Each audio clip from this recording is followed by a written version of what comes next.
So happy belated Cowboy shit day. Yeah, running a little late yesterday. My head was splitting yesterday, so I was definitely not going to stand. I was not going to do anything yesterday. So we are here. Dynamite was declared National Cowboy Shit Day by Adam Page. He had a pretty funny press release that he put out after winning the title. It was just a joke release. It was pretty funny and entertaining. And it linked to, or rather, it had a website at the bottom, AdamPageWrestling.com, which if you go to it, it does not go where you think it would go. Where does it go? It's not porn. But it forwards over to vote.com. Strange. Yeah. Like, I figured it would be his apparel store on Wrestle Tees. Pro Wrestling Tees or Shop AEW, but nope. Huh. That's kind of funny. Overall, I thought this week's Dynamite was quite good. We had some pretty good matches. We had the AEW debut, I guess, of Tomohiro Ichii, which was just awesome, though I know not everybody knows who he was. But unfortunately, during that match, it's reported Butcher has torn a biceps during that match. So that is a huge bummer because he just came back from a broken hand or a broken thumb. And he is the guitar player for Every Time I Die, who is on tour right now. So this is going to be a rough time for him. I don't know if it is left or right or both. I know he plays right-handed, so I'm not sure how that's going to affect him. I don't know which would be worse playing. I don't think either would be very good to play the guitar. Well, if you play right-handed and you tore the left, at least you could kind of put a brace on your elbow and try to figure out a way to play with your elbow bent. Yeah, that's kind of hard. I don't know, but apparently, I forget if it was... No, it was Dax on Full Gear. Apparently, got knocked out legit early on in the match. So there was supposed to be a bit more of a scuffle at the end, from what I heard, according to Cultaholic. Huh. So they didn't go with the scuffle at the end, where I think both guys were supposed to be in the ring with masks, for the mask confusion thing to actually wind up playing out how it was supposed to. But they've got the AAA titles on the line in what is it? Just over 2 weeks? Yeah, just over 2 weeks at Triple Mania. Triple Mania Reglia.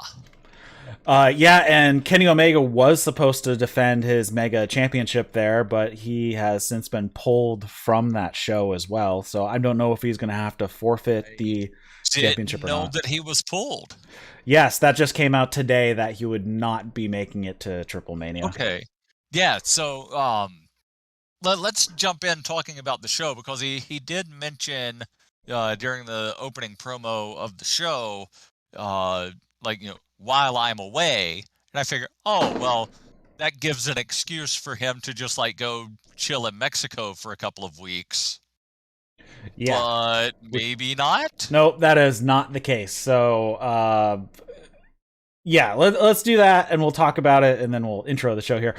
So they opened up Dynamite. We're talking about AEW Dynamite from November 17th, 2021. We are too. We'll do that after that. Okay. After the first segment. The Elite are there. Brandon is filming, and Kenny says, I haven't watched my match back yet. People are asking, hey, when's the rematch going to be?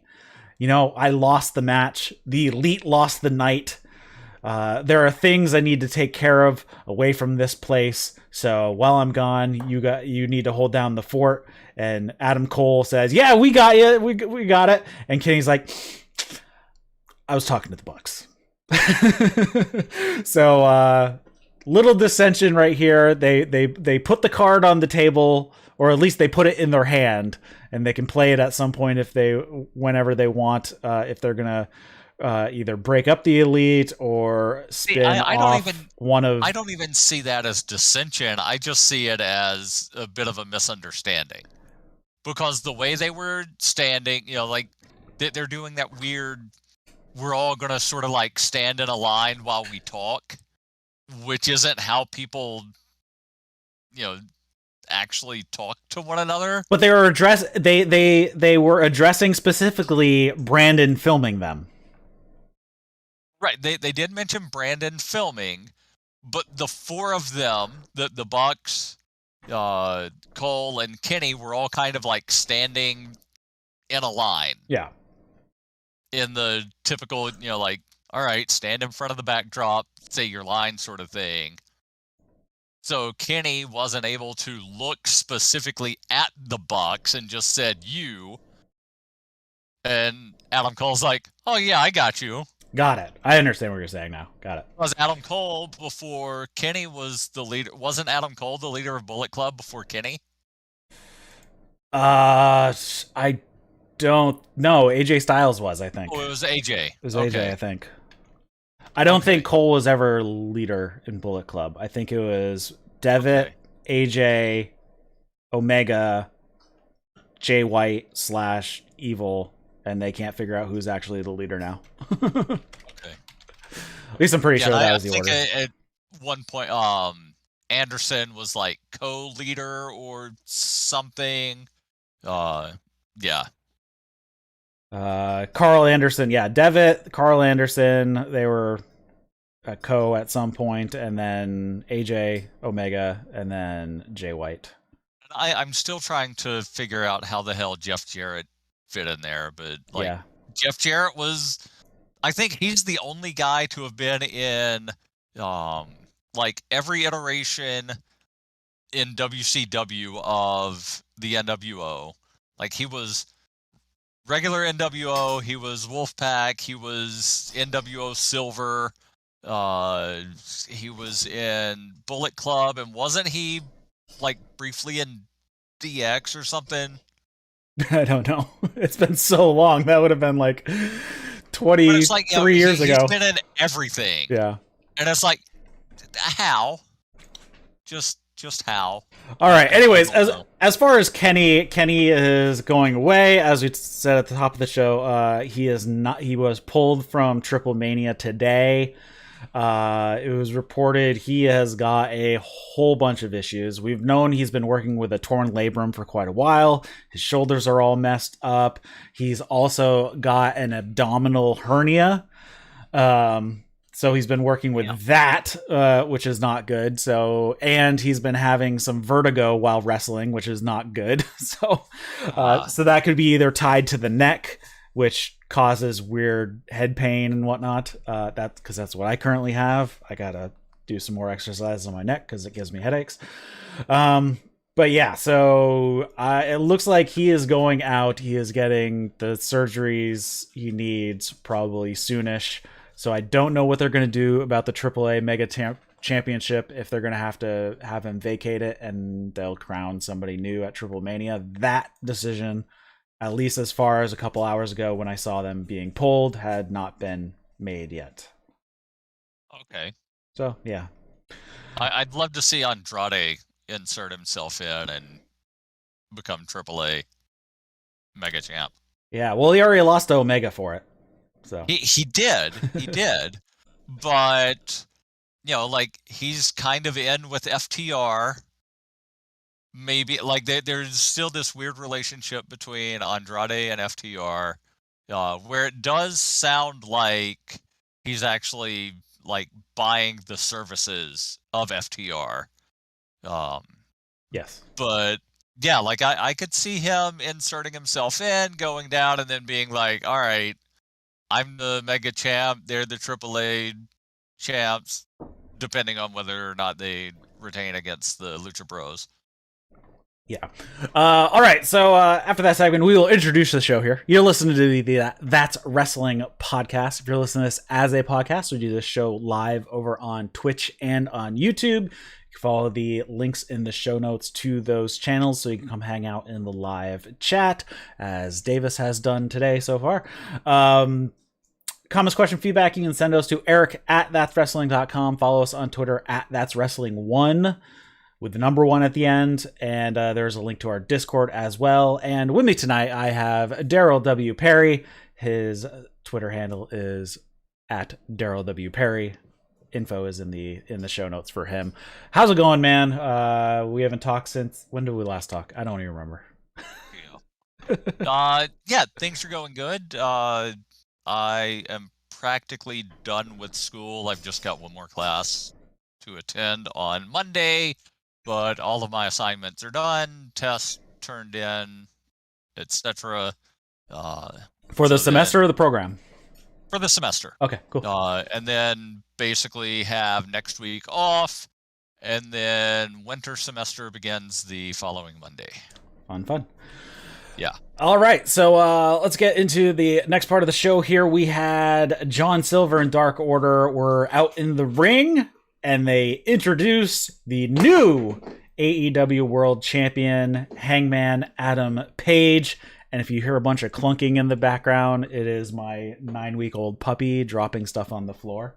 So apologize for that one. It's National Cowboy Shit Day, and he comes out and he gets a "You deserve it" chant, and he says, no, I'm going to stop you there. I didn't deserve it. I effing earned it. And then there's a "You earned it" chant. So that was good. He says, now I'm usually a little more shy, more reserved. Usually I don't come out here flapping my gums, but I'm the AEW champion, so I'm going to do whatever the hell I want. And but I am just a man, and I have a boss to answer to. And I said way back when this company started, my boss is you guys. And if my boss would allow me, I would like to stand out here in the ring and celebrate National Cowboy Shit Day with you. And I know that championship carries a lot of weight and a lot of responsibility. And I know my next responsibility is the American Dragon, Bryan Danielson. And his music hits before he even finished saying his name. And Danielson comes out and he says, I came out for one thing, to congratulate Hangman Page. And he gives him a handshake. And then we get an interesting turn here as Bryan heads down the unlikable side. And he says, but I'm not going to lie, I'm super excited for the match for the AEW World Champion. But to be fair, I'm a little surprised and disappointed that it is not Kenny Omega standing across the ring from me. And that gets a big old woo from the crowd. And Page says, yeah, well, I beat his ass at Full Gear. And also, if I'm not mistaken, I did it in under 30 minutes. So that gets a... Oh, he said that. I loved that line. I did too. I loved that line. That was really good. Bryan says, so I didn't come out here to start any beef between us. And the crowd starts booing. Yeah, bullcrap. And he says, to be fair, I'm not gonna wrestle you're not gonna be wrestling somebody who will dress up as a Ghostbuster on Halloween. But anyways, if you guys want to see some cowboy shit, apparently that doesn't mean wrestling, because I'm out here ready to wrestle. You're just out here flapping your gums. And he says, when I won the championship at WrestleMania, I wrestled the very next day. Massive boos. Yeah, and I was a little shocked when he mentioned WrestleMania by name. You know, because most of the time people will mention, you know, like, oh, when I won belts all over the world, without, you know, mentioning the name of the other company, you know, which he didn't do, but like everybody knows, WrestleMania is WWE. Yes.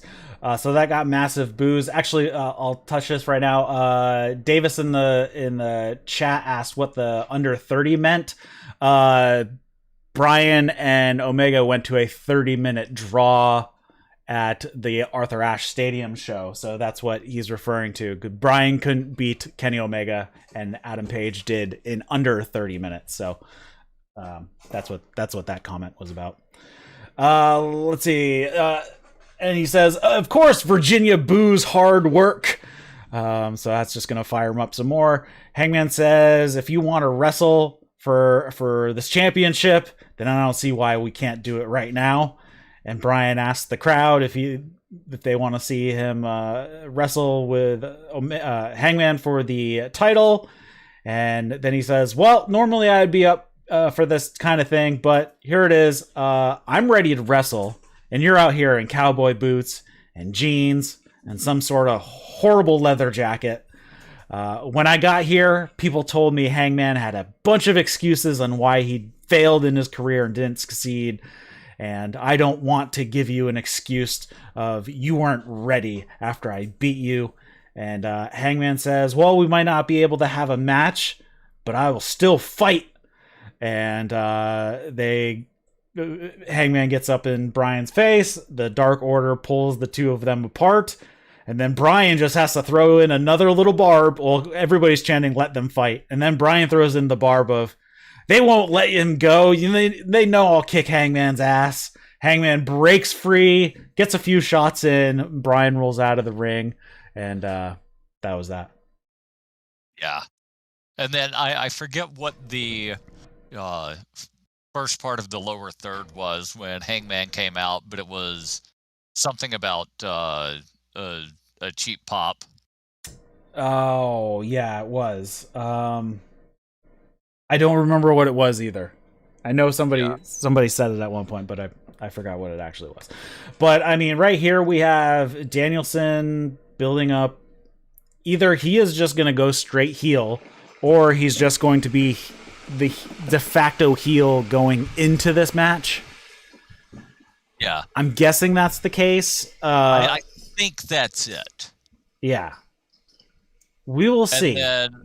And then, of course, it made sense that Danielson was already out there because after the commercial break, he had his match against Evil Uno. Right. I'm assuming he's just going to be heel for this program, but if he gets like over enough as a heel, then he could stay heel. I mean, that's kind of one of the problems. He's a good heel. He's a good face. Yes, he can do either. And one of the things with all the new people they brought in, it's a lot of faces, and it's even tough to boo Adam Cole, even though he's been heel the whole time. So I think if they can move him heel and keep him heel, then that would be probably the way to go, because they're a little light on the heel side at the moment. Especially when you have Malakai Black is getting cheered, and he's positioned as a heel, but I don't think he's going to be a heel for long. You've got a bunch of other heels that just keep getting hurt. Well, yeah, that too. So, yeah, I'm curious how that plays out. But they can go with the flow on this one with Bryan. Yeah, like specifically, Kip Sabian has been out for several months. When he comes back, he's definitely gonna, stay heel. Butcher just got hurt again after being out. There's somebody else, but I can't think of who it is. Who's out and hurt? Yeah, that would be a heel when they come back. Or that was a heel before they got hurt. I don't know. But I mean, we have Moxley, who was heading heel, but I don't think he's going to go after he comes back. Same with Kingston. I think they were sending both Kingston and Moxley heel. But I think given the situation, I don't think Moxley will be coming back as a heel. Yeah. Not sure. Yeah. Next up, we had Bryan Danielson versus Evil Uno. And now we know why. Because after the match, we had some interesting speaking, and I'll hook back on this in a minute. Uno clearly the face. I never thought I would say that over Bryan Danielson. I never thought that would happen. And started off with an Uno shit chant. Yes. Danielson got a ton of boos with a bunch of kicks. Instead of chanting yes, everybody chanted no. So that was good. And okay, please do not chew on wires. And I'll do my best to not chew on wires, but you I just think you're broke my talking to a puppy. speakers. The dog just chewed through my speaker wire. Awesome. So where was I? Start of the match. Oh, Uno gives face. Yeah, Uno gives Bryan some free strikes, but instead he just pie faces him away. Uno just starts throwing some bombs. He hits a hanging neck breaker for 2. Uno goes for a senton, but Bryan gets his knees up, hits a Busaiku knee, boots to the face, to a bunch of no chance, and then chokes out Uno with a triangle. And then he does not let it go after the bell, and Aubrey actually has to pull his leg off of Evil Uno. Yeah, which is something that you would think that Bryan would go ahead and break the hold after the match, but if he would have kept it on a couple seconds longer, Aubrey would have been within her right to overturn the decision and disqualify. Yeah, that pretty much never happens. It almost never happens, but I have seen it happen a couple of times.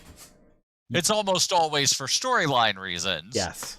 But I have seen it happen. And not consistency reasons. Yeah.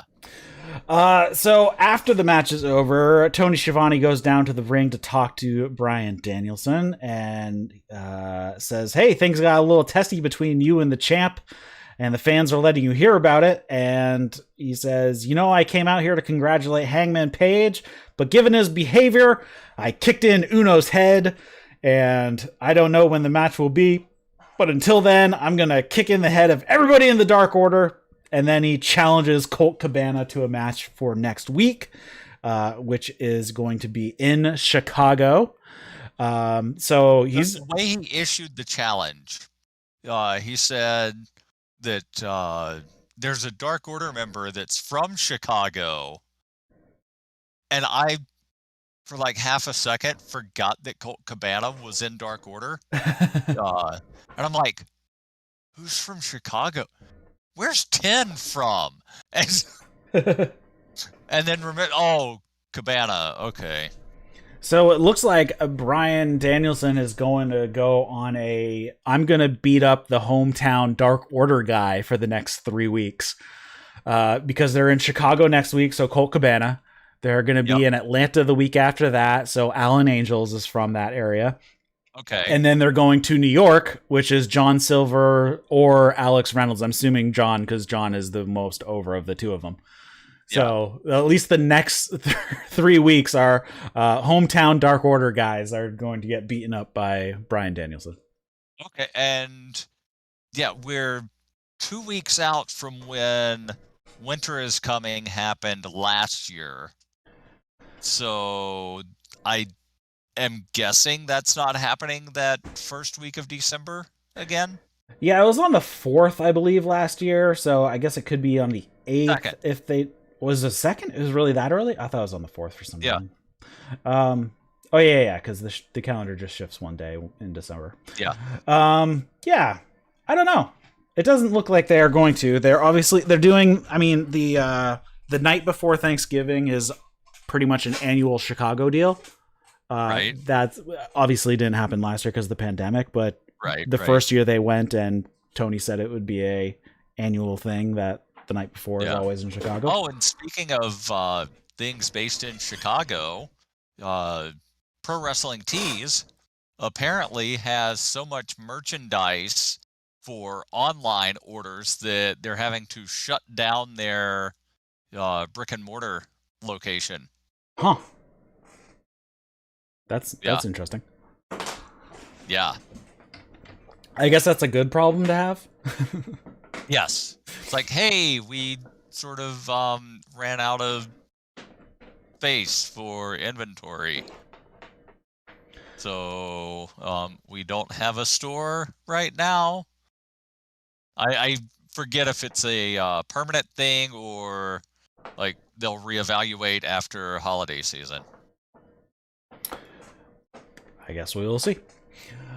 Or they're going to find another location where they can have a brick and mortar and then have a big warehouse for shipping. True. Next up, we had MJF. This is recorded after his match at Full Gear. He is sitting in a chair backstage. He has Darby Allin's paint on him. You see this. This isn't paint. This is shame, or something along those lines. Basically, he says that I hear about all these guys, how great wrestlers they are, Darby Allin and Sammy Guevara, and he goes on and on. He says, well, I make them all look like idiots. People say MJF can only talk. Well, I proved you all wrong, and while all you guys hate me, you have no choice to acknowledge about how good I am. And then he alludes to wanting gold. And then he says, because I'm Maxwell Jacob Freeman, because I'm better than you. And now you have no choice but to admit it. Yeah, and he also mentioned something about having like the strongest right hand in wrestling. And yes, of course, you could very clearly see the diamond ring on his hand. And I'm looking because later on in the night, commentary mentioned like how little he actually wrestled. So I'm looking up, and he has had 13 matches this year. And what total in AEW? Like 20? His career is 29-7. How many of those are singles, though? That's my question. I don't know, because there's obviously the Dynamite Diamond Ring match. Mm-hmm. It's multi-man. He's been in both of those.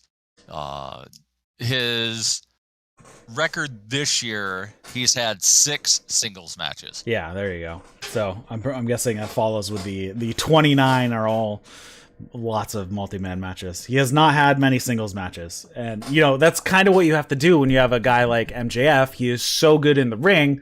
The last thing you want to do is have him wrestle all the time, and then people start to get behind him because he's so good. And that's kind of a thing with AEW. A lot of the most popular guys are really good workers, and that's what gets over in AEW, because AEW, they want wrestlers.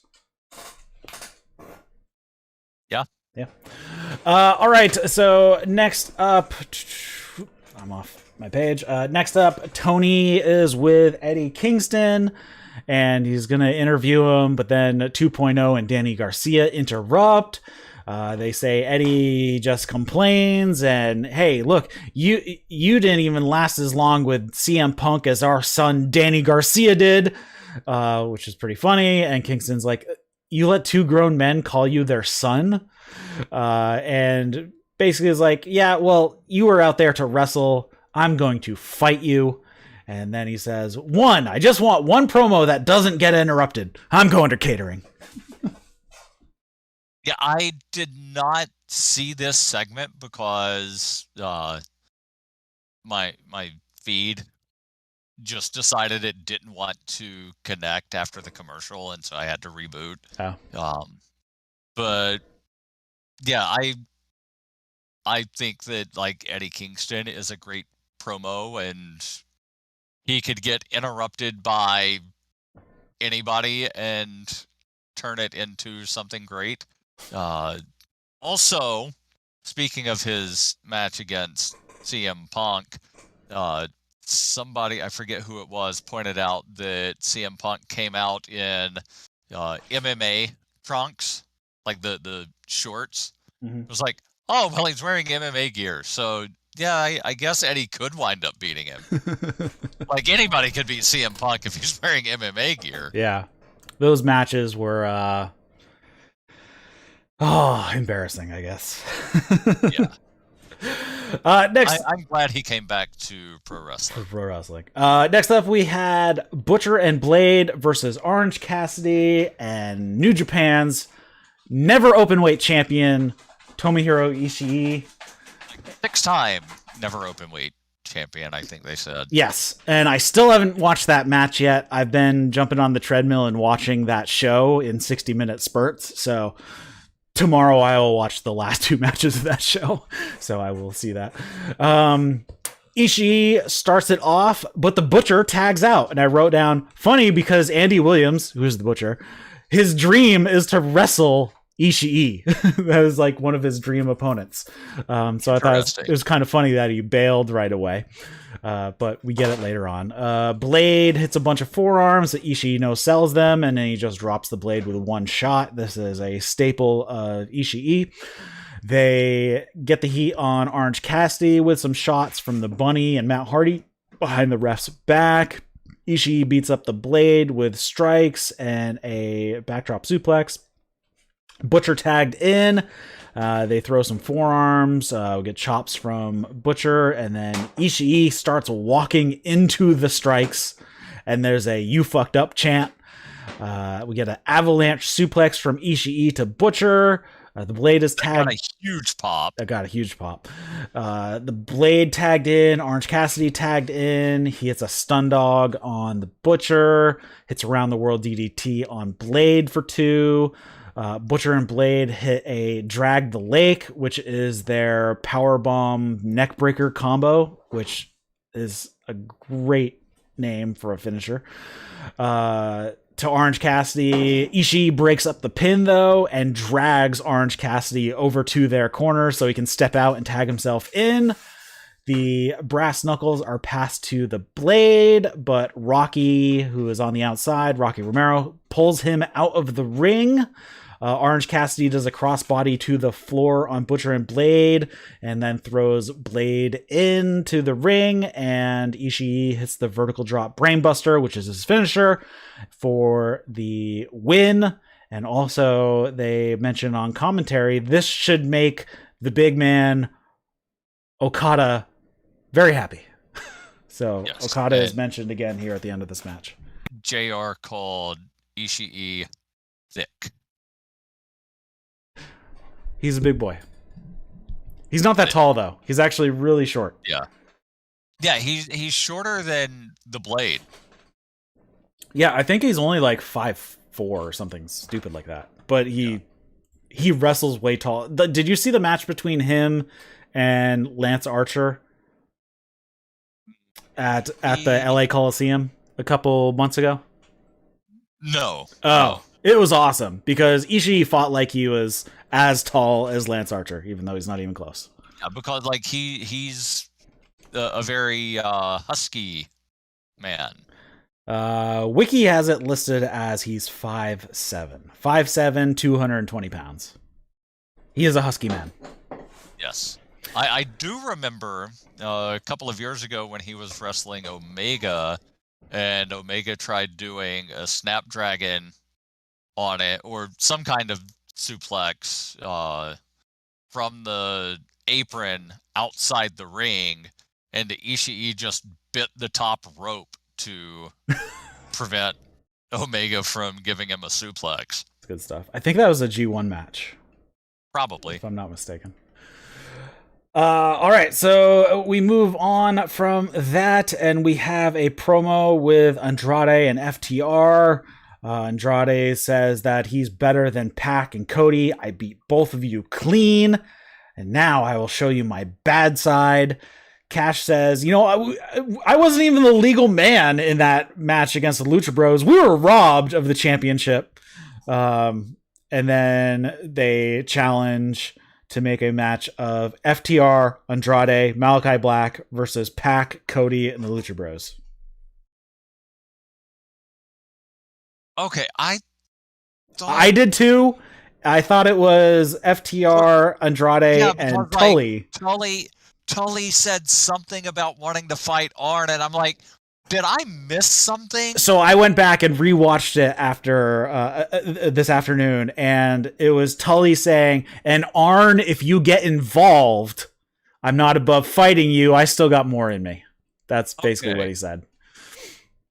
Yeah, and that's one of the ones where just the way they did the promo, like everybody was talking, not necessarily at the same time, but like I missed something somewhere, and yeah, like Tully's just like, Arn, I'll kick your ass, and I'm like, what's happening? What did I miss? Because that's not what I thought I heard. Yeah, it was a. The promo wasn't structured very well. Okay. Yeah. Because we had the same thought when we were speaking live last on Wednesday, and then I did go back and re-listen to it. I'm like, oh, okay. Because later on in the show, when they run down the card for next week's Dynamite, they had that match. I'm like, oh, we must have heard something wrong. Yeah.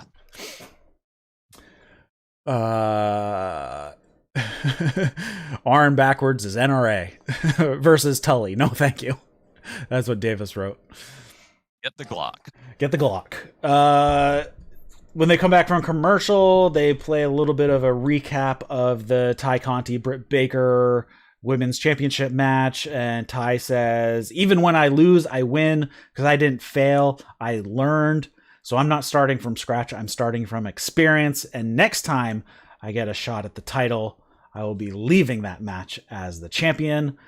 Then it cuts to Britt with her crew and Tony, and Britt says that, she's still the champ, and she's sick of carrying the women's division all by herself. So I'm going to direct the spotlight at the future TBS champion, Jamie Hayter, and she's gonna beat up Thunder Rosa on her rise to the championship gold, which obviously Thunder Rosa, huge rival of Britt Baker. So we will see how that goes. If Jamie does in fact defeat Thunder Rosa, I'm going with a probably not on that one, but yeah, and we will see. I did notice one of the signs during the next match. Somebody off to like from the hard cam, off the far right turnbuckle, had a sign that said, "Book more than one women's match on Dynamite." Because have you noticed, like, they've got a women's tournament going on right now, and they're having one match on Dynamite, one match on Rampage, and I guess they're trying to like drag it out until Dynamite is on TBS and then do the finals then. Yeah. When they had the men's eliminator tournament, they were doing at least 2 matches on Dynamite every week. Yeah. I mean, what are you going to do? I mean, it's hard to book when you have so much else going on, but obviously for the title eliminator tournament, they had a bit of a deadline to get it to full gear. So yeah, it seems that they're dragging out a bit, but they're giving the matches time, so it's not like they're giving like 2-minute matches. So that's a plus. I'm just thinking, like, they could fit in another women's match. Probably, yes. I mean, sometimes we have. I mean, I think a couple weeks ago we had a Jade Cargill squash. And then also another tournament match. Yeah. But, like, give us 2 actual, like, full-length women's matches on a Dynamite. I'm sure it will happen at some time. Speaking of the TBS title tournament, we had the match of Nyla Rose versus Hikaru Shida. Vicky Guerrero was at ringside in Nyla's corner, of course. They go right after each other with strikes off the bell. Shida takes the beginning of the match until Nyla starts using underhanded tactics, including using Vicky. Nyla starts attacking the knee, which has been a problem for Shida for the past few weeks because that was targeted by Serena Deeb, and then she was targeted some more by Nyla and Jamie during their match at for the buy-in. There is a shut the fuck up chant towards Vicky. Or shut up Vicky, I think was the chant. Shut up Vicky. Shut up Vicky. Shut up Vicky. Shida throws Nyla into the barricade, sets up a chair to launch off of, but Nyla hits Shida from behind and ends up putting Shida sitting on the chair, and Nyla goes for a cannonball off the apron. Shida moves out of the way. Nyla puts herself through the chair. And he flattened that chair. Yes, it was a very flattened chair. The way that it's not supposed to fold. Yeah, the opposite direction of its natural folding. Vicky tries to hit Shida with a kendo stick behind the ref's back, but Shida grabs it, takes it away, and hits Vicky a couple times with it, which got a massive crowd pop.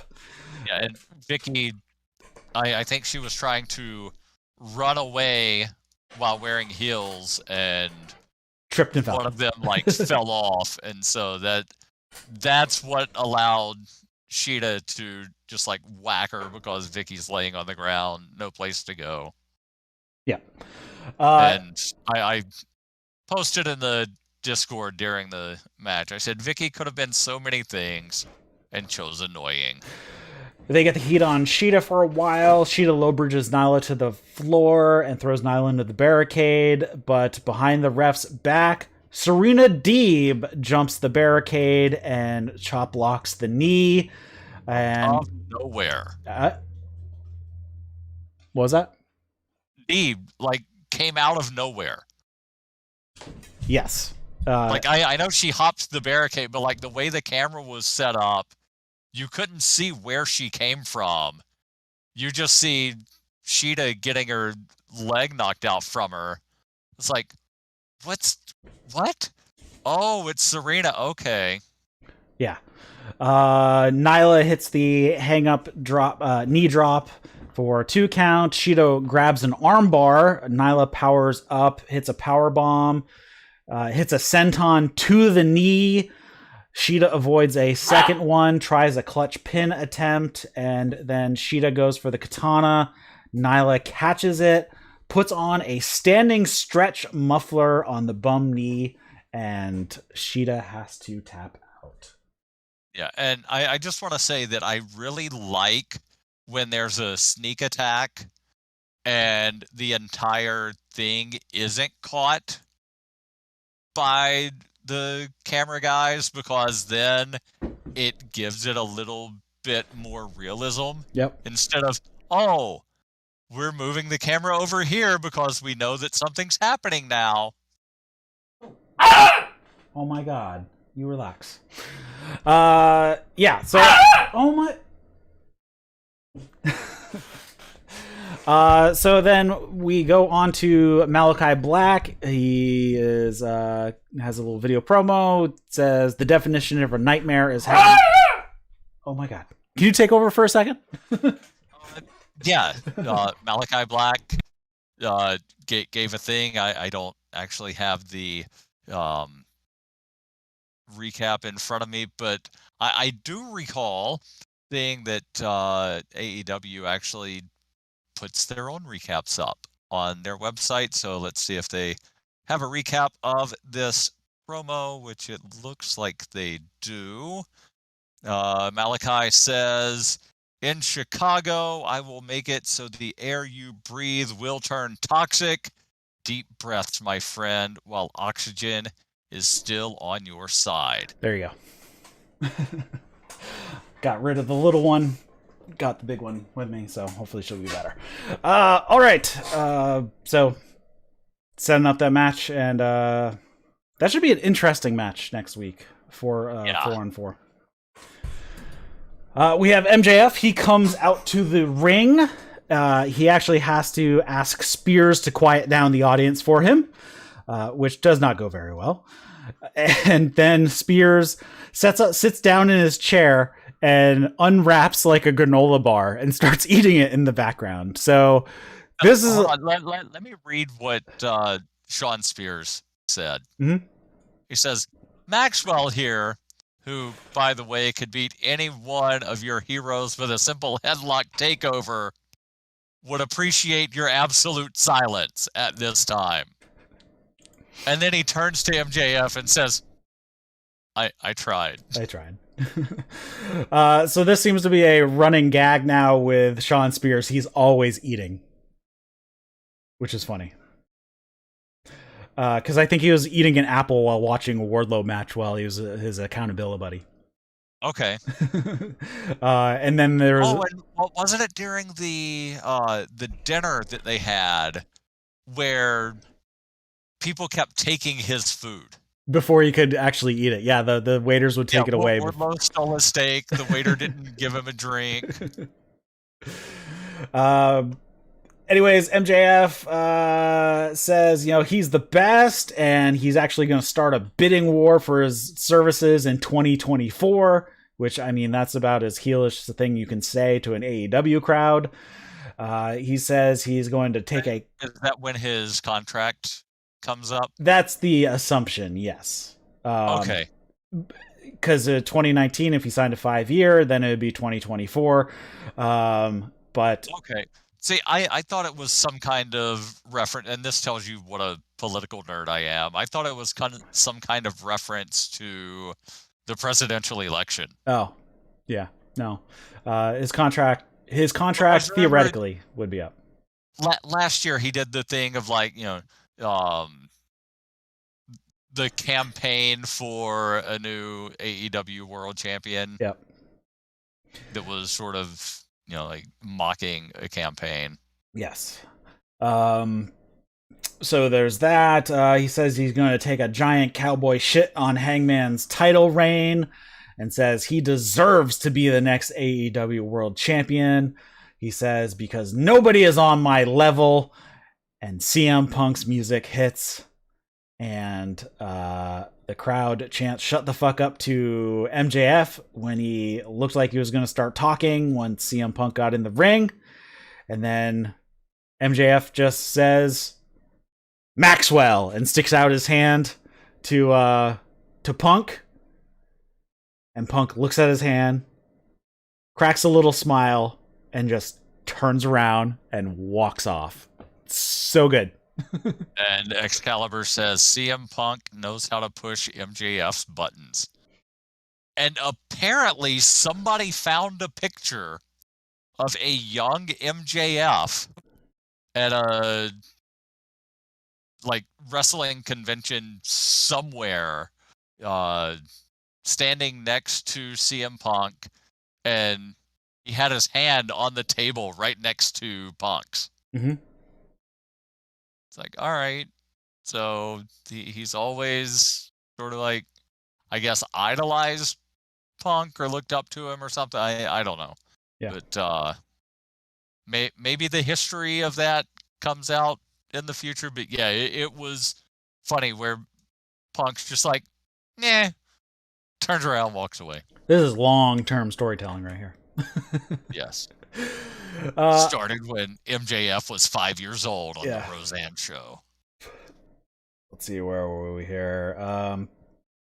So how's that segment?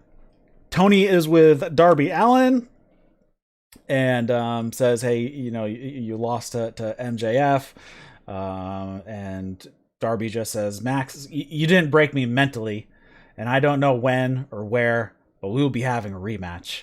But I won't be taking any time off. I want the biggest and baddest. In comes the Gun Club. And Billy says that he is the biggest and baddest. And they walk off, and Darby said, screw it, let's do it. I can't tell Colton and Austin apart. They don't look alike. I just don't know which one is which. Austin is the shorter one. Yeah, so Austin leans forward to Darby, does the weird hand thing and says, I like turtles. Because it's been a running gag that Darby is the I Like Turtles guy all grown up. Yes.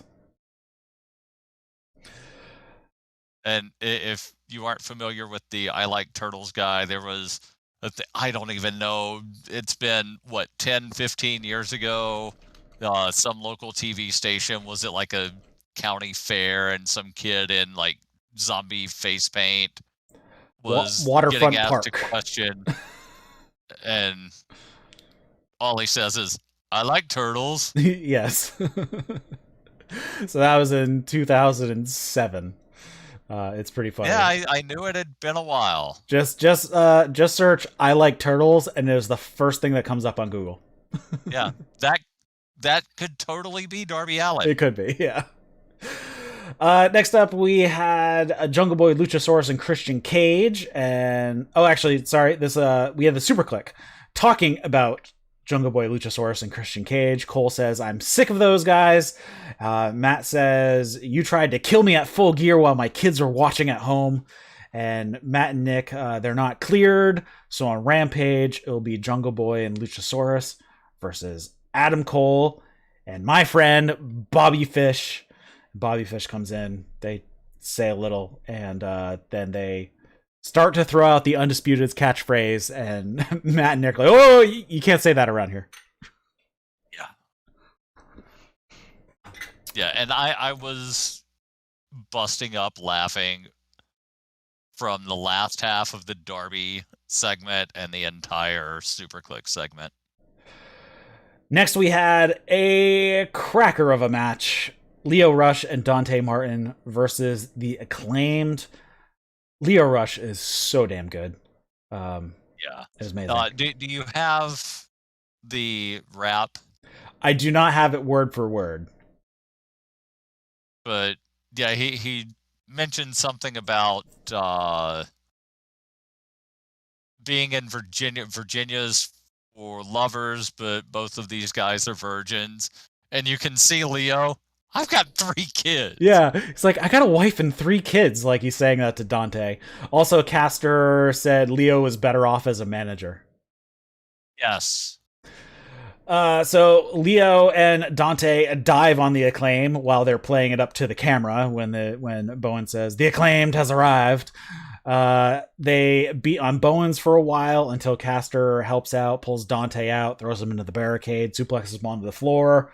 They get the heat on Dante for quite a while, and when Dante goes to make his tag, it's after he knocked both guys down. They're on their hands and knees. He runs across their backs to get a tag to Lio. Lio just goes nuts, flying around, hitting a bunch of strikes. An axe kick to the back of Bowen's head for a 2 count. We get a huge breakdown where everybody gets their stuff in. And then Lio does such a great sell of a super kick. It was great. He gets hit, and then he just like arches his back and just falls backwards. It was so good. The Acclaim get a near fall on Lio after, I think it was the mic drop and the claim to fame. And then Dante hits his double springboard moonsault that they're calling the nosedive. And then he pushes, I believe it was Bowens, over towards Leo's corner that he was standing on. And he hits a massive frog splash and gets the win. This match was really fun, and Dante and Lio Leo's just amazing, and Dante is really good, and the Acclaim are both really good. Bowens especially is really good. Yeah, and Dante is, 19, just turned 20? Mm-hmm. Yeah, and I think I saw somewhere that they're referring to the team of Lio and Dante as like High Flight. Don't know. I didn't notice, so not sure. Like they didn't say it during the match, but I saw it somewhere. I think it was Twitter. So I was just about to close my Google tab about the I Like Turtles, and I clicked on the type box, and in suggestions has Darby Allin as one of the suggestions to the I Like Turtles. Of course. It's funny. All right. Next up, we had... well, actually, after the match was over, Team Taz's music hits. Ricky Starks comes looking like early Rock minus the fanny pack. He's got the turtleneck, the necklace, and the sunglasses, and the... yeah. He looked just like a very young Rock way back then. Taz says, hey Leo, great to see you come back from work. Team Taz gives you our condolences. Now, some people were upset that I was trying to make an offer to Dante in Leo's absence, but Leo understands. He's a businessman. I'm a businessman. All the guys here in Team Taz are businessmen. He understands that. And then they make another pitch to Dante to join Team Taz and saying, "Hey, look at how well Powerhouse Hobbs has been doing. It's been 1 year. Tomorrow is like the 1 year anniversary of Powerhouse Hobbs joining Team Taz, and look how well his career is done, and we can do the same for you." And that was about it. Yeah. Christian, Jungle Boy, and Luchasaurus, they offer a response to the Super Click. Christian says, "So let me get this straight. Full Gear was the worst night of the Super Click's career?" That's funny because I was watching Jungle Boy slam that chair down on Matt's head, and it was one of the most rewarding nights of my career. And now you're looking for a little redemption. Jungle Boy says, "So you guys want to end us on Friday? Cole and Fish, you both had chances to end me a couple weeks ago, and you couldn't. So yeah, we'll see you on Friday." Yeah, I'm looking forward to it.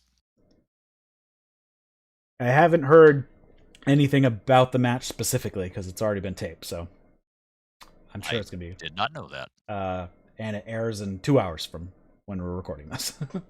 Yes, it does. So Rampage, which is tonight as we're recording this, is going to be Billy Gunn versus Darby Allin, Jade Cargill versus Red Velvet in a TBS tournament match, a TBS title tournament match, and then Adam Cole and Bobby Fish versus Jungle Boy and Luchasaurus. They also had a Jade promo in the middle of this, and then they go to run down the card for Dynamite that they already have. And speaking of Jurassic Express, has Marco been hurt? For some reason, I think he is. I've seen him in a while. For some reason, I want to say he is indeed injured, but I am not totally sure. The last thing I see on an injury was back in August of 2020. So I don't know. I don't have a current status on what he's up to. Okay, yeah, and I see that somebody asked a question on Reddit a couple months ago if Marco was being phased out of Jurassic Express. Yeah, it could be the case as well. I don't know. We'll see. Then they run down what they have for Dynamite so far. I'm guessing we're going to get a couple more matches announced on Rampage tonight. But Dynamite, we have Bryan Danielson versus Colt Cabana in Colt Cabana's hometown of Chicago. We have Thunder Rosa versus Jamie Hayter. This is also another TBS title tournament match. And we have Pac and Lucha Bros, so Death Triangle plus Cody Rhodes versus FTR, Malakai Black, and Andrade El Idolo. So that should be a fun match. Death Triangle actually in a match together. Yeah, I don't recall seeing that in quite a while. Yeah. And then there's a quick Lucha Bros promo. They basically tell FDR to stop their crying because they were cheating and they still couldn't win. And that next week with Pac and Cody and Lucha Bros, we're the best team in the universe.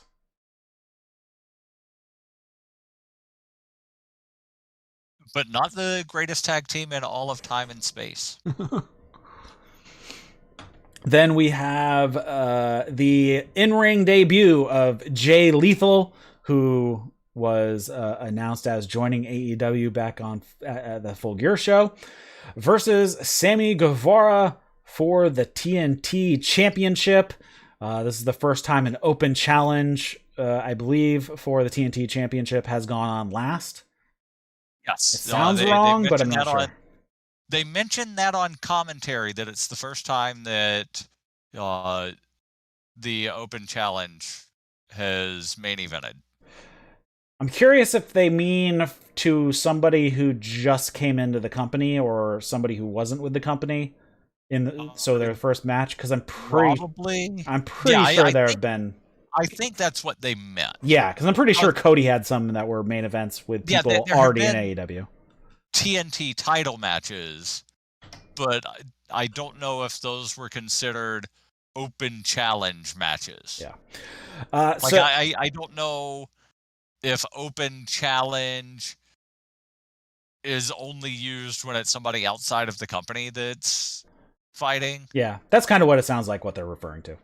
I would really like for them to do, and I know that it's, kind of like, oh, let's take this idea from the other company.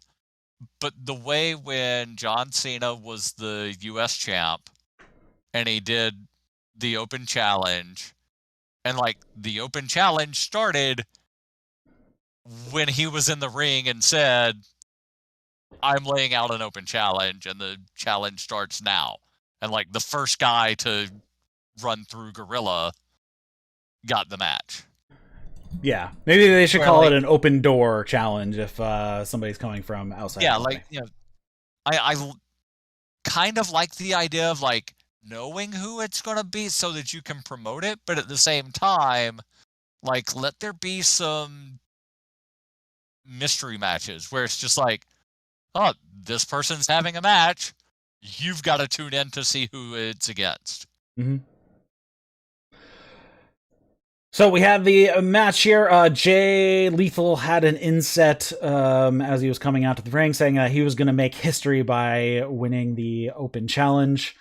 Sammy, when he comes out, his ribs are taped up still. That off the American Top Team match that they had. We get quick back and forth early. Jay goes for a lethal. Before we get into the match, AEW on their website mentions that Tony Nese was watching from ringside. I don't remember seeing that. Yes, they showed him.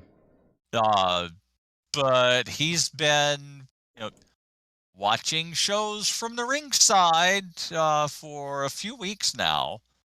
So I don't know if like they're planning to bring him in at some point, or like if he's already had some matches on Dark. For some reason, I want to say he has had matches on Dark. You'd have to check a cage match or whatever. Yeah, I'll take a look while you start getting into the match here. Cool, yeah. So they start off early. Jay goes for a lethal injection, and Sammy catches him up on his shoulders in position for the GTH, but Jay wiggles out. They exchange a bunch of pin attempts, and then the ribs come into play when Jay gets his knees up on a shooting star press attempt by Sammy, and they make a big deal of it for basically the entire commercial break. The doc goes out and checks on him, and Jay Lethal sells it like, oh man, this is how my debut match is going to end. Like he really looked like something went wrong. And then once they get back from commercial break and they start going in the ring again, Sammy is like, screw it, I'm doing this anyways. Lethal injection gets blocked. Sammy hits a Spanish fly in the middle. Sammy catches a dive and hits a brainbuster on the floor.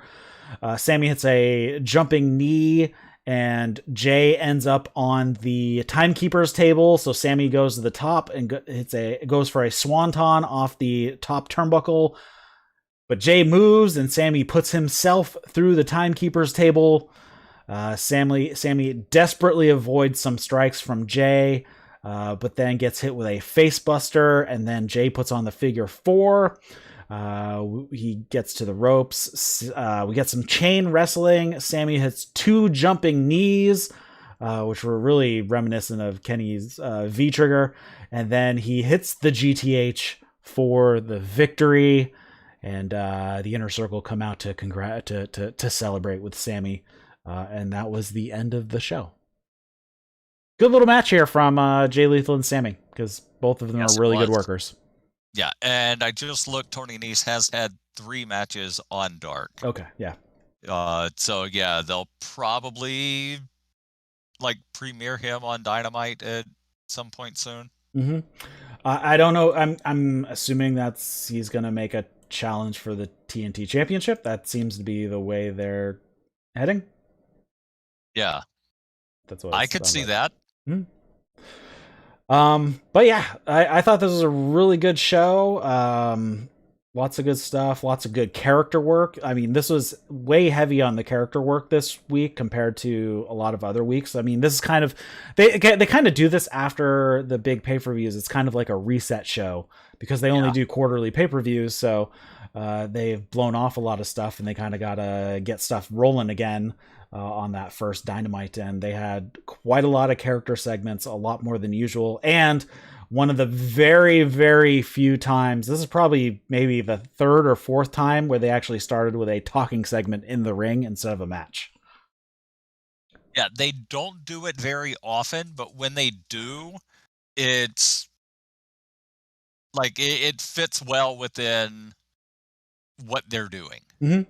Like it doesn't come across as, well, the way the in-ring 20-minute talking segments happen in other promotions. Yeah, I mean, the opening talking segment was probably, 8 minutes at most? It was quick. Get in, get out, get across what you need to. And of course it is the new AEW World Champion who's coming out, so obviously you can do that. And then it led into a scuffle, then a match. Yeah. A match that was already scheduled, no less. Yes.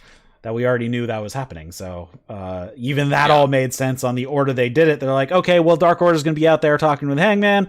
And then Uno, you're already going to be out there anyways. So why don't we have Bryan Danielson? Your match will be after this segment, of course. And then Bryan interrupts anyways, but that. At least it's logical on how it got structured, and the match was already scheduled, and it would make the most sense that it would immediately take place after Hangman's segment anyways. So, yeah.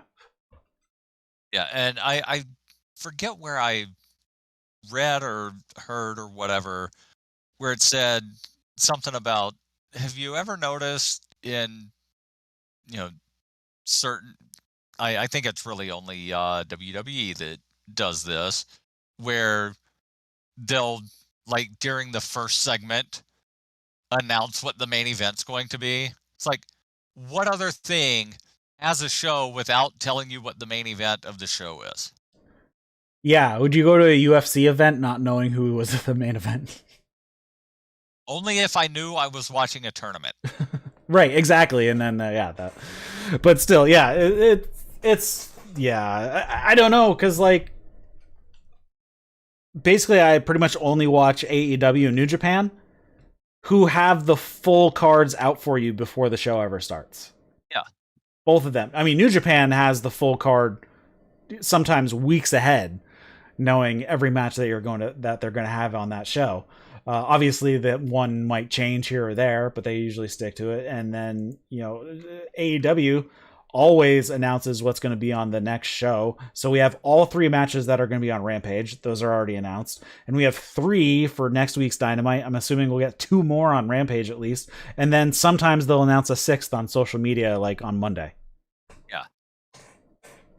So yeah, but like going into the show, you know exactly what you're getting. Exactly. Every time.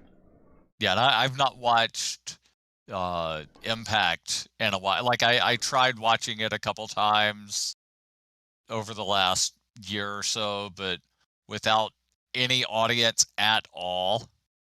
It was and rough. Only Josh Matthews on commentary. Like it's very rough to watch. Yeah.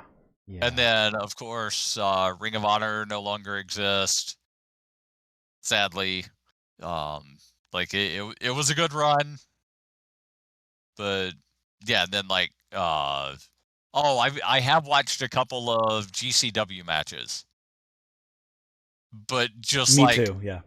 Let me find this one particular match so that I can watch this one particular match. Yeah. I mean, between AEW and New Japan, I have enough to watch, especially because New Japan does so many tournaments, and now we're in the Best of the Super Juniors and World Tag League running side by side. Every other night, they're switching between the two tournaments. So it's even worse than the G1, because the G1 is like 19 shows, and this is like 23 shows over the same amount of time. It's like, oh, wow. God. So I haven't even started watching because the English commentary only went up for the first show today, and they're already like 5 shows in. So yeah, a lot to watch. Yay! Well, fun. But as far as AEW goes, anything else you want to talk about before we wrap it up here? Thoughts on this show? Thoughts on coming up stuff? The show was very easy to watch. Like, the 2 hours flew by. Mm-hmm. Like, at one point, I was thinking, oh, they've got to be getting to, like, the top of the hour thing, where, like, there's always something big at the top of the hour. Yeah. To try to, like, keep people to stay on into the second hour. And I looked, and it was 9:15. Yeah. I'm like, oh, okay. They actually had the women's match doing the hour turnover. So they started the women's match like 5 minutes before the top of the hour, and that match was going on at the switchover. Okay. Yeah. But yeah, like it's so easy to watch and consume. Yeah. And then Rampage, a quick hour. Mm-hmm. All right, so we're gonna wrap it up here. Thanks everybody for joining us. If you're listening to this as a podcast, we do the show live over on Twitch and on YouTube, so you can come hang out in the live chat with that. Links are all in the show notes to all types of fun stuff. Twitter at That's Wrestling 1 with the number 1. You can follow Darryl at Darryl W Perry. His info is in the show notes as well. Link to our Discord, and I believe that's pretty much it. So, for Darryl W. Perry, my name's Eric LaRoche. You've been watching and listening to That's Wrestling. We'll see you later, guys.